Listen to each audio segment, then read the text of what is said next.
Hello beautiful soul! Welcome back to my channel. And this is my channel from Japan, Virgo Kabayan. This reading is for you. Maraming salamat muna sa aking mga subscriber, new subscriber, cross-watcher, at sa mga bagong pasok dyan. Welcome na welcome kayo sa bahay ni Ate Aimee. Yan. At syempre maraming salamat sa nakakataba ng pusong yung mga comments dahil halos lahat kayo is resonate. Skip comments lang mga kabayan. Well, ang energy na iwan dyan, pati pangalan nyo, pinabasa ko. Makuha ko lang yung energy nyo. Maka-resonate lang kayo sa ating reading. This is a general reading, kuhanin mo lang sa'yo, itapon na hindi para sa'yo. Maraming salamat pala sa mga nagpa-personal reading. Kung gusto nyo na personal reading, nasa baba po ng video na to, how to contact me. Okay? And, kunin mo lang sa'yo at itapon na hindi para sa iyo. Maaring ito is a vice versa, maaring energy mo, energy ng person mo, o energy ng malapit sa puso mo. Maaring nangyayari, o mangyayari pa lang, maaaring related sa work, life, job, friends, family member, coworkers, o sa business mo. Hindi ko na ulitin to ha, lagi naman natin itong ginagawa. Tao na nakakonect kay Virgo. Tao na nakakonect kay Virgo, anong nararamdaman mo kay Virgo? Please show me. Tao na nakakonect kay Virgo. Anong nararamdaman mo kay Virgo? May 2024.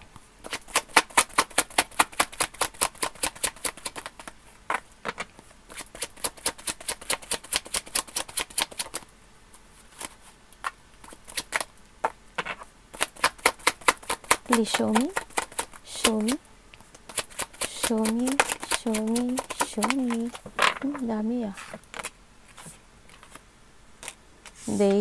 Ace of Swords and the Nine of Cups. Aray ko, sakit. Sandali. Yung pao ko naipit daw. At syempre, tingnan natin ang intention niya sa'yo.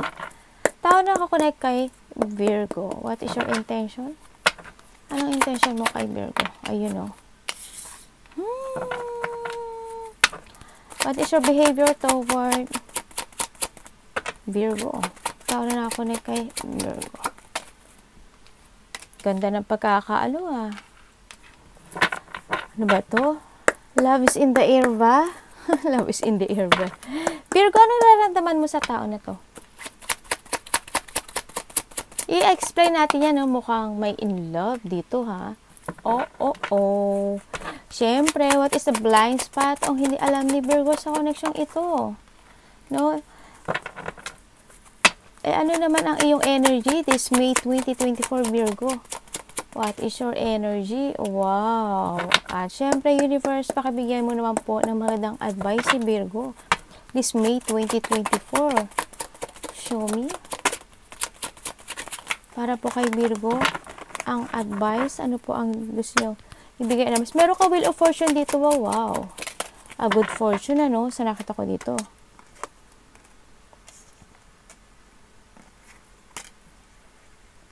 At ang overall energy, wow, you are the Magician. Maraming pagbabago sa iyo, Overall energy po ni Virgo. Kita mo? Kita mo. Parang gusto niya kuha sa akin yung ano mo, Yung iyo. Okay, we have the Ace of Swords and the Nine of Cups. Tao na nakakonect kay Virgo. Bakit Ace of Swords and Nine of Cups yan? Bakit yan ang nararamdaman? Please show me. Oh, ang dami naman. Ang dami mo namang gustong sabihin. Okay. Okay, ang nararamdaman sa'yo is, can I talk to you, Virgo? Yan. I want to be honest to you. I'm sorry kasi na-reject kita. We have the King of Cups. So, wow. Mukhang ang ganda nito, Yan, Yan. Can we talk? Naramdaman ko, ikaw pala yung gusto ko. Sorry. Nireject kita. Kumbaga nandun yung hindi ako nakinig sa'yo. Ganyan. Handun yung part na iniisip kita palagi. Ikaw ang palaging laman ng isip ko. Ganyan. Handun din yung part na nakikita ko sa kanya na nagkakaroon siya ng self-doubt, to talk to you, sa nakikita ko dito. Handun yung nagdududa siya sa kakayahan niya. Kasi parang they feel na parang kung babalik sa sayo, you rejected i-reject mo siya. Yun ang nakikita ko sa kanya. Handito nagkakaroon na siya ng shipment, nagkakaroon ng pagbabago with comes sa kanya, pero napanghihinaan siya ng tibay ng loob nalalack of confidence siya. No? Siguro kasi takot siya na ma-reject siyang muli. Pero hando niya nakikita ko may mga person sa paligid niya na nag-a-advise na do it. You need to be honest lang kay Virgo, no? Nakita ko dito, wag ka na magsinungaling kay Virgo. Yun yung mga advice sa kanya. Pero ang nakita ko talaga dito na handun yung part na gusto niya mag-sorry sa'yo, no? Ang nakikita ko sa kanya. Babalik at babalik siya sa'yo. Pero naghahanap lang siya ng lakas ng loob, no, sa nakita ko dito. Kasi ang nakita ko dito sa kanya, nagsisisi na siya sa lahat ng ginawa niya sa iyo. Handun yung regret, handun yung nagsisisi siya kasi iniwan ka niya sa ere, nakipaghiwalay siya sa iyo. Yan, kumbaga, hindi man kayo nagkahiwalay, nagkaroon siya ng mga pagkakamali sa buhay niya na nagawa niya sa iyo na hindi naman dapat, no, sa nakita ko dito. Na hindi naman dapat niyang gawin yun. Pero nagawa niya. Handun sa part na may sadness and loneliness ako nakita sa kanya kasi nangyari. No? Tingnan natin, the Nine of Wands. Virgo, bakit na Nine of Wands ang nararamdaman mo sa tao na ito? Bakit na Nine of Wands? Usually, Virgo, ang nararamdaman mo sa person na to?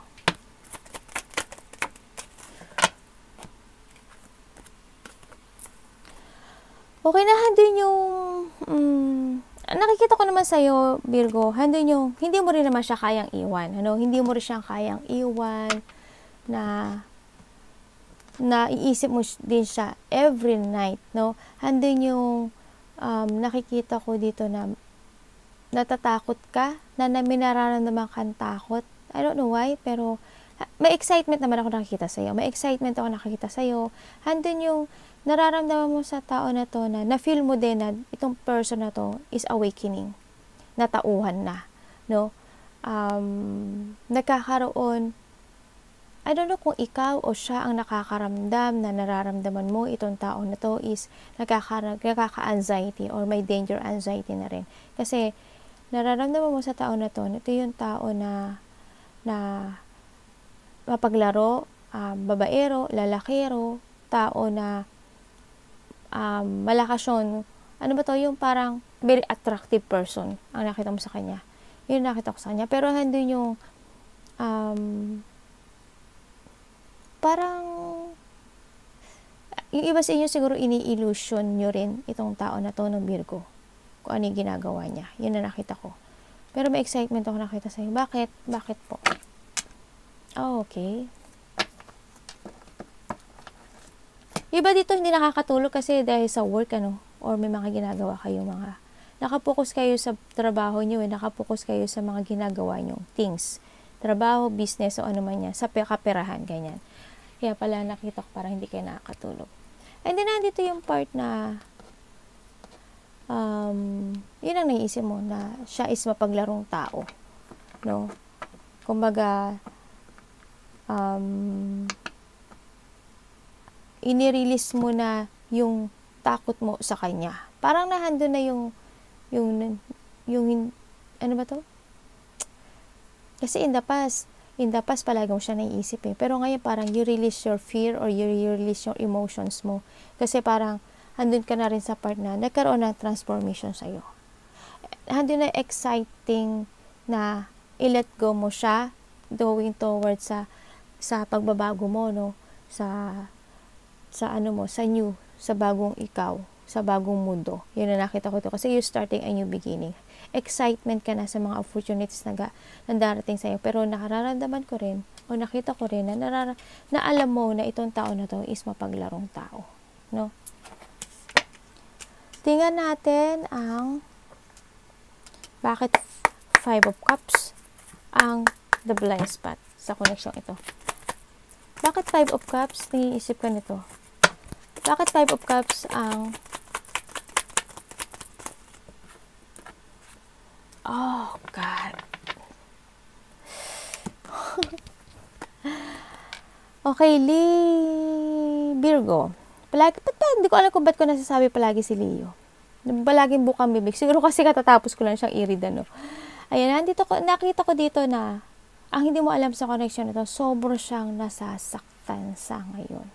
No, sobra siyang, alam niya na nasaktan ka niya, alam niya lahat yun. Hindi yun na-stress siya, sobra siyang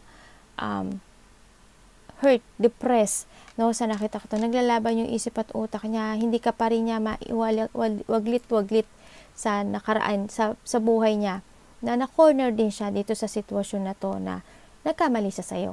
Kung kayo is magkaasawa, tapos hindi kayo magkahiwalay, pero kikita ko, hindi kayo nag-uusap.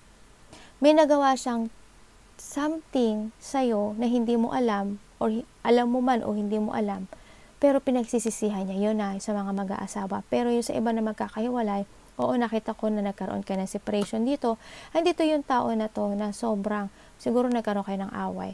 Ang hindi mo alam sa tao to, sobra siyang nade-depress, hindi ako masaya ngayon, Virgo, nagsisisi ako, sobrang nawawala na ako ng pag-asa ngayon, I'm feeling lost without you. Yan na nakita ko dito. Sobrang emotional siya ngayon. Ang sakit-sakit na nararamdaman, yun ang hindi mo alam sa kanya.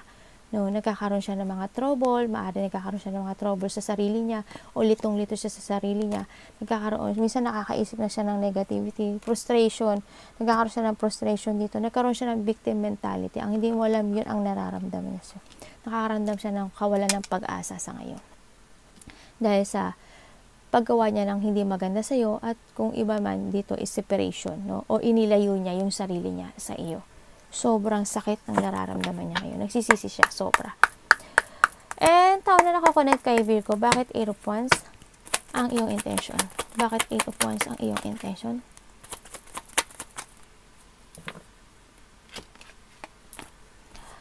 Okay, ang intention niya sa'yo is I want to talk to you yan. Virgo, I want to talk to you, pero ayoko na mag-away tayo. Ganyan. And nandito yung part na Virgo, babaguhin ko na yung ako.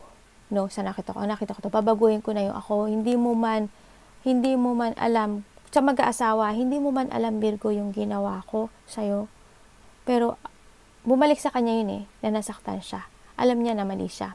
Natatakot ako na masaktan kita, ayoko mag-away tayo. Sa mag-aasawa to, ayoko mag-away tayo. Nagkakaroon din siya ng delay.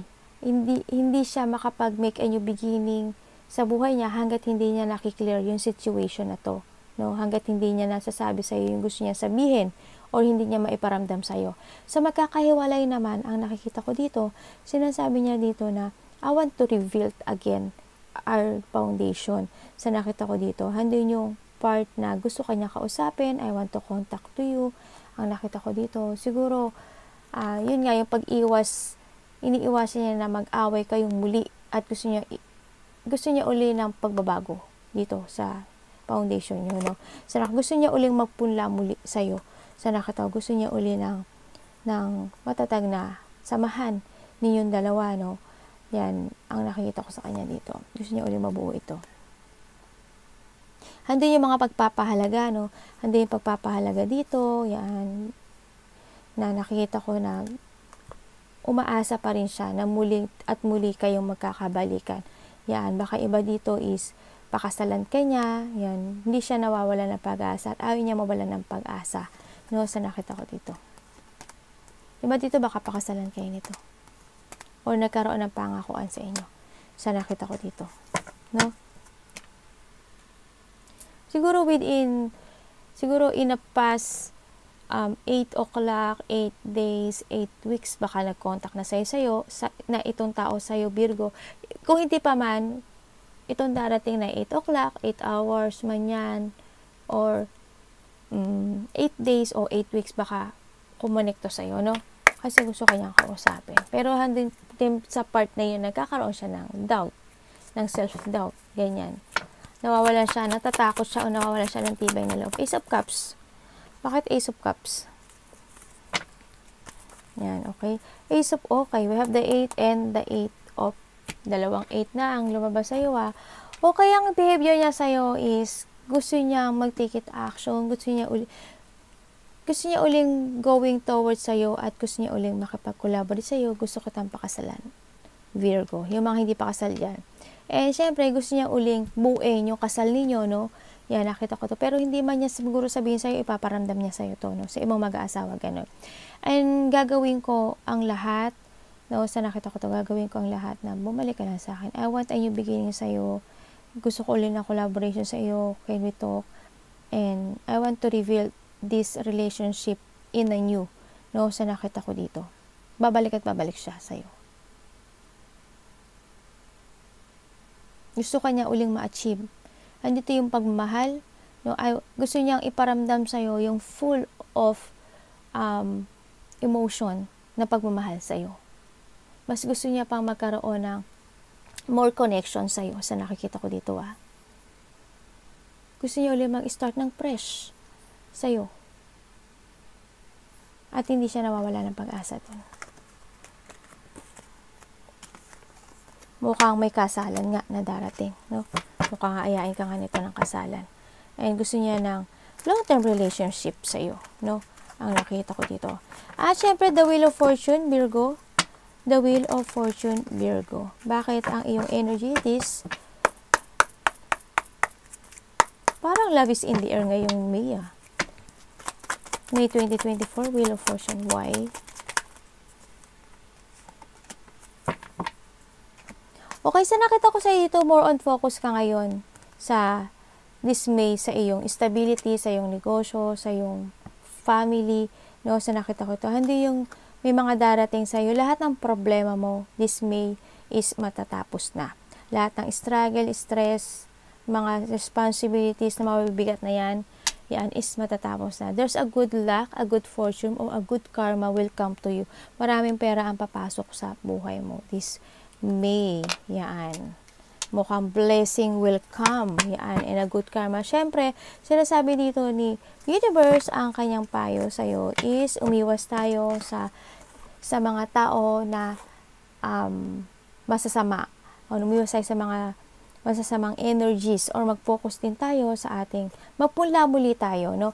Sa nakita ko dito, parang binibigyan ka ni Universe ng muling pagkakataon kung gusto mo balikan yung the past person mo, no?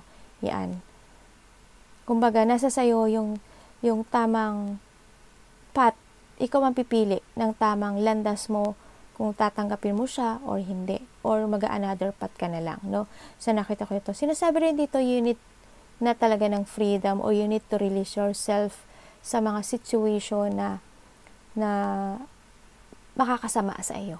Sa nakita ko to, i-restore mo yung sarili mo. Yan, restoring control. Andito yung nakikita ko na muli mong buuin yung sarili mo. Sa nakita ko dito. Yung iba dito, ang sinasabi dito, kailangan nyo na daw umiwas sa mga pagkain na bawal. Siguro yung siguro may mga kinakain kayo na hindi maganda. Kailangan nyo na daw i-release yun. Magbago kayo ng habit. Yung mga dapat mag-exercise nakita ko dito. Baka may mga sakit siguro kayo, kasi pinaiiwas kayo. The advice is yan, ang nakikita ko dito. Handito na rin na mag-focus ka lang sa iyong career, sa iyong stability, and then lahat ng ipinula mo is babalik sa'yo ng magandang maganda. Yan ang nakita ko. Makakaramdam ka na ng freedom this May talaga. Bakit a devil at a seven of coins?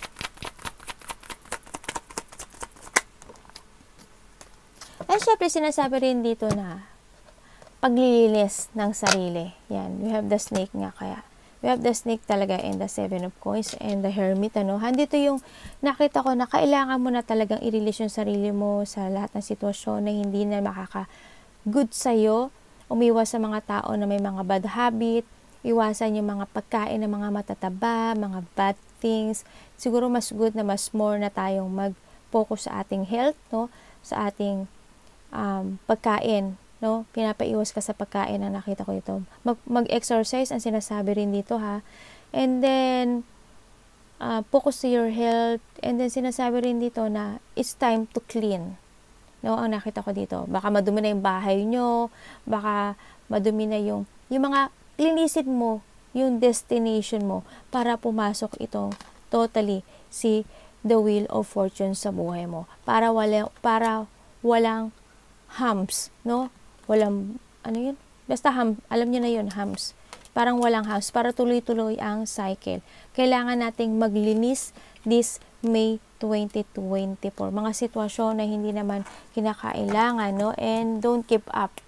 No, don't give up sa lahat ng mga darating na problema sa buhay mo kasi nandito naman si Ten of Wands and all your problem at mga pinagdadaanan is matatapos na. At nakikita ko rin naman overall energy sa 6 of Coins.